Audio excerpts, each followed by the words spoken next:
안녕하세요. 오늘 여러분이 공유해 주신 자료들 가지고요. VOUG, 그러니까 뱅가드 S&P 500 성장주 ETF에 대해 좀 깊이 파헤쳐 보려고 합니다. 네, 안녕하세요. 이 VOOG가 아시다시피 S&P 500, 그 미국 대형주 500개 목록 안에서 좀 성장성 높은 기업들만 쏙쏙 골라 담은 뭐랄까 주식 바구니 같은 거잖아요. 맞습니다. 성장주 중심이죠. 네.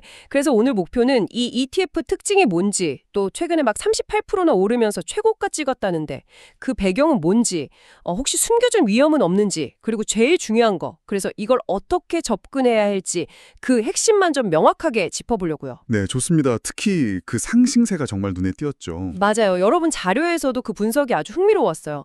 자, 그럼 바로 시작해 볼까요? 네, 우선 VOOG, 이게 정확히 어떤 상품인지 한 번 더 짚고 넘어가죠. 뭐 말씀드린 대로 S&P 500 기업 중에서도 특히 그 기술주, 소비재, 헬스케어 이런 분야 대형 성장주 있잖아요. 네. 뭐 이름만 들어도 딱 나는 엔비디아, 마이크로소프트, 메타, 애플, 아마존 이런 혁신 기업들 비중이 상당히 높더라고요. 그렇죠. 기술주 비중이 꽤 크죠. 그래서 이게 시장 변화에는 좀 민감할 수 있어도 길게 보면 또 그만큼 큰 성장을 기대하게 만드는 그런 매력이 있는 것 같아요. 바로 그 성과가 정말 인상적입니다.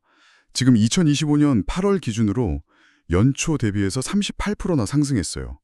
이건 뭐 역대 최고가죠. 38%요? 와, 네. 여러분 자료에서도 잘 분석해 주셨는데 이게 그냥 시장이 좋아서만은 아니고요.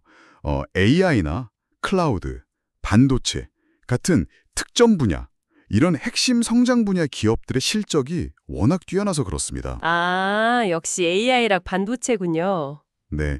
물론 뭐 코로나 이후에 저금리 기조라든지 인플레이션이 좀 안정되는 추세, 또 기술 혁신에 대한 기대감, 미국 경제 회복, 뭐 이런 것들도 다 긍정적인 영향을 미치긴 했죠. 그렇죠. 복합적인 요인이 있었겠죠. 하지만 그 핵심 동력은 역시 기술 혁신 기대감하고 실제 기업들의 실적이었다. 이렇게 봐야 할 것 같아요. 변동성은 좀 있지만 장기적인 성장 추세는 꽤 견조해 보입니다. 특히 지난 10년간 연평균 수익률 보면요. 이게 15% 이상이거든요. 10년 평균이 15%요? 네.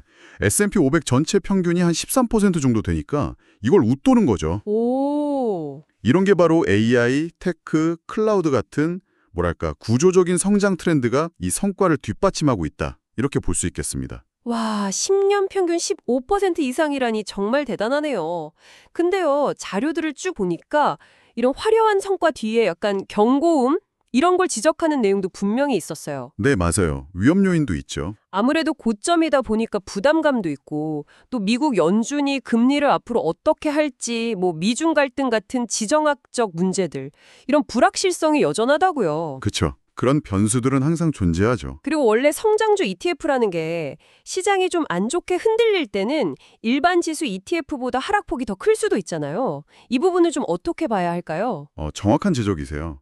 바로 그래서 이제 투자 전략이 중요해지는 겁니다. 아, 전략. 네, 보내주신 자료들에서도 공통적으로 강조된 부분인데 장기 투자 관점에서는요. 언제 사느냐 이것보다는 얼마나 오래 가지고 있느냐 이게 더 핵심일 수 있다는 거죠. 아, 타이밍보다 시간이 중요하다. 그렇죠. 복리의 마법 그리고 시장은 결국 회복한다는 그 회복력을 믿는다면 꾸준한 장기 투자가 답이 될 수 있습니다.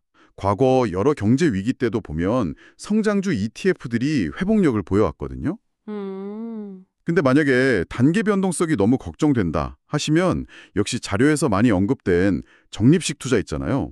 달러 토스트 에버리징. 네, 적립식. 네. 이 방식이 좋은 대안이 될 수 있어요. 매달 또는 뭐 분기별로 일정 금액을 꾸준히 매수해 나가면 이게 가격이 오를 때도 사고 내릴 때도 사니까 평균 매입 단가가 낮아지는 효과가 있거든요. 아, 평단가를 낮추는 거군요. 맞아요. 그래서 가격 변동 위험을 좀 완화할 수 있죠. 특히 이제 목돈을 한 번에 투자하기 좀 부담스러울 때, 그럴 때 아주 유용한 전략입니다.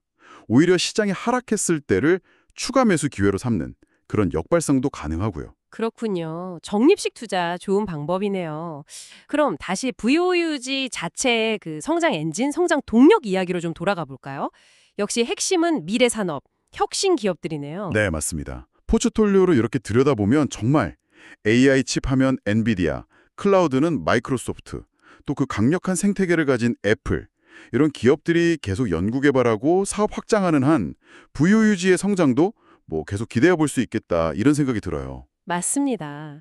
그 기업들의 혁신성이 가장 큰 동력이죠. 거기에 더해서 ETF라는 상품 자체의 장점도 무시할 수 없어요. 아, ETF 자체의 장점이요? 네. 이게 주기적으로 보통 뭐 분기나 연 단위로 리밸런싱이라는 걸 하잖아요. 네, 리밸런싱. 이게 뭐냐면 잘 나가는 종목 비중이 너무 커지거나 좀 부진한 종목이 생기면 알아서 그 비중을 조절해 주는 거예요. 자동으로. 오, 자동으로요? 네. 그래서 위험을 분산하고 관리해 주는 거죠. 특정 한두 기업이 좀 부진하다고 해서 전체 수익률이 확 꺾이는 걸 막아주는 그런 효과가 있습니다. 시장 변화에도 좀 더 유연하게 대응할 수 있고요. 관리하기 편하겠네요. 그렇죠. 또 하나는 VOG에 담긴 기업들이 물론 미국 회사들이지만 사실 전 세계에서 돈을 벌어들이는 글로벌 기업들이 많거든요. 아, 그렇죠. 글로벌 기업들. 그래서 미국 시장뿐 아니라 세계 경제가 성장하는 효과도 간접적으로 같이 누릴 수 있다는 장점도 있습니다. 배당은 좀 적은 편이지만 그건 뭐 철저히 자본이득, 그러니까 주가 상승에 초점을 맞춘 모델이라 그렇고요. 한국 투자자분들 입장에서는 뭐 세금 문제가 좀 있긴 하지만 장기적으로 봤을 때 수익률이 워낙 좋으면 그걸 충분히 상쇄하고도 남을 가능성, 이것도 같이 따져봐야겠죠. 네, 그렇군요. 자, 그럼 오늘 이야기를 좀 정리해 보면요. VOOG는 미국의 혁신과 성장, 특히 요즘 핫한 AI, 클라우드 같은 메가 트렌드를 아주 잘 반영하는 대표적인 성장주 ETF다. 네, 그렇게 볼 수 있죠. 그리고 분산 투자 효과에 자동 리밸런싱 기능까지 있으니까 장기 투자 관점에서 꽤 매력적인 도구다. 이렇게 요약할 수 있겠네요. 여러분이 보내주신 자료들의 핵심적인 분석과도 상당히 일치하는 것 같습니다. 네, 맞습니다. 단기적인 등락에 너무 마음쓰기보다는 아까 말씀드린 분할 매수 같은 전략으로 위험을 좀 관리하면서 긴 호흡으로 복리 효과를 추구하는 것이 현명해 보입니다. 긴 호흡. 네. 결국 중요한 건 시장 타이밍을 막 예측하려고 애쓰기보다 그냥 우량한 자산을 꾸준히 모아가는 그 시간의 힘을 믿는 것, 이게 아닌가 싶습니다. 시간의 힘. 좋은 말씀이네요. 자, 오늘 VOOG에 대해서 정말 여러 각도에서 깊이 있는 이야기 나눠봤습니다.